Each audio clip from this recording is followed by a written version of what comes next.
क्या आप कभी ऐसे इंसान से मिले हो जो कभी था ही नहीं? या फिर क्या कभी आपने ऐसा महसूस किया है कि आपके पास कोई भी नहीं है बट आपको एहसास हो रहा है कि कोई आपके साइड में बैठा हुआ है? आज की स्टोरी भी एक ऐसी ही जगह की है। ये स्टोरी है एक लाइब्रेरी की, जहाँ पे एक लड़की स्टडी करने जाती थी। बट वहाँ पे कुछ ऐसा हुआ कि आज 12 साल बाद भी वो उस किस्से को भूल नहीं पाई है। दोस्तों, ये कहानी है नैना नाम की लड़की की, जो आज भी कोलकाता में रहती है। जिस समय की ये बात है, उस टाइम वो मेडिकल एंट्रेंस एग्ज़ाम की तैयारी कर रही थी। नैना के घर का माहौल थोड़ा डिस्टर्बिंग था। घर के कामकाज में काफ़ी सारी आवाज़ें आती थी, तो पढ़ाई सही से हो नहीं पाती थी। तो नैना ने सोचा कि क्यों ना एक लाइब्रेरी ज्वाइन कर ली जाए। सो नैना के घर के पास में ही एक लाइब्रेरी थी। लाइब्रेरी कुछ ज़्यादा बड़ी नहीं थी, बट हाँ, स्टडी करने के लिए बहुत बढ़िया जगह थी।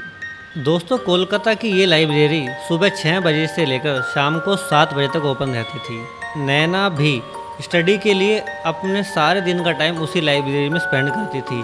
बट जैसे जैसे एग्ज़ाम का प्रेशर आया, एग्ज़ाम करीब आए, नैना ने रिक्वेस्ट की लाइब्रेरियन से कि लाइब्रेरी के टाइम को थोड़ा एक्सटेंड किया जाए। इट मीन्स उसने बोला कि लाइब्रेरी 7 बजे की जगह आप रात में भी ओपन कीजिए, बिकॉज काफ़ी सारे स्टूडेंट्स को प्रॉब्लम होती है और मेरे जैसे और भी कुछ स्टूडेंट्स हैं जो नाइट में भी स्टडी करना चाहते हैं। नैना की रिक्वेस्ट पे लाइब्रेरियन ने लाइब्रेरी का टाइम एक्सपेंड कर दिया और लाइब्रेरी रात को भी चलना स्टार्ट हो गई। बट रात के समय काफ़ी कम स्टूडेंट्स ही वहाँ स्टडी करने आते थे। दोस्तों, नैना भी अब लेट नाइट स्टडी करने लग गई थी।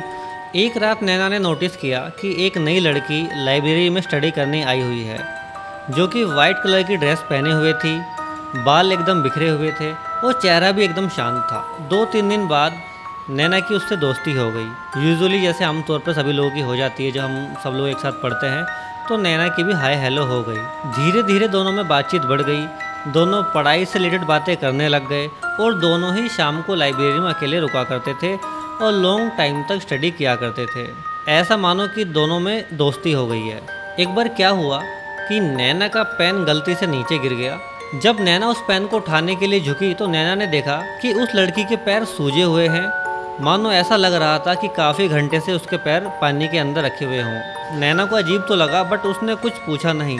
लेकिन नैना के ना पूछने के बावजूद उस लड़की ने नैना को बताया कि मैंने पैरों की सिकाई की है, इसकी वजह से मेरे पैर थोड़े ऐसे हो रहे हैं। इतना सुनकर नैना ने भी बातों को इग्नोर कर दिया और उसके माइंड में भी कुछ ऐसा वैसा नहीं आया। कुछ दिनों बाद नैना जब वॉशरूम गई तो उसी के साइड वाले वॉशरूम में से एक लड़की की रोते रोते आवाज़ आ रही थी, मैं फ़ेल हो जाऊंगी, मैं फ़ेल हो जाऊंगी। नैना तुरंत साइड वाले वॉशरूम में गई और उसने गेट ओपन करके देखा तो वहाँ पे कोई नहीं था। नैना को लगा कि शायद ये उसी की दोस्त है और वही यहाँ पे रो रही होगी, जो कि अब वॉशरूम से चली गई है। नैना अपने दोस्त के पास गई और बोली कि तू एग्ज़ाम का स्ट्रेस मत ले, टेंशन मत ले, स्टडी करेंगे और हम पास हो जाएंगे।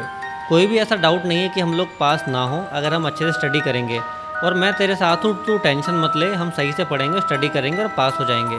आज के बाद तू मत रोइयो। एक रात नैना और उसकी दोस्त अकेले ही स्टडी कर रहे थे।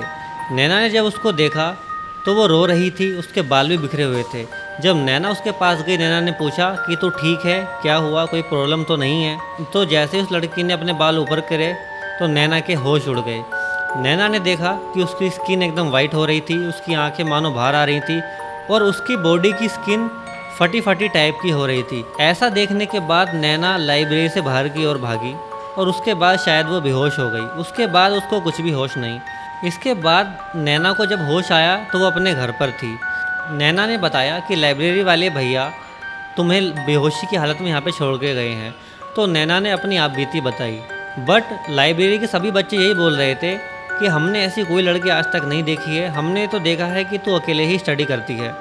जब सीसीटीवी को देखा गया और नैना ने सीसीटीवी फुटेज देखी तो नैना ने देखा कि वो अकेले ही बातें करती है। आज तक जितनी भी चीज़ें उसने उस लड़की के साथ की हैं, जैसे बातचीत करना, पढ़ाई करना, स्टडी करना, किसी भी वीडियो क्लिप में नैना की वो दोस्त नहीं दिख रही थी। नैना अकेले ही वहाँ पे स्टडी कर रही थी। ये सब देख नैना शॉक्ड हो गई। ये सब होने के बाद नैना के घर वाले एक पुजारी के पास गए।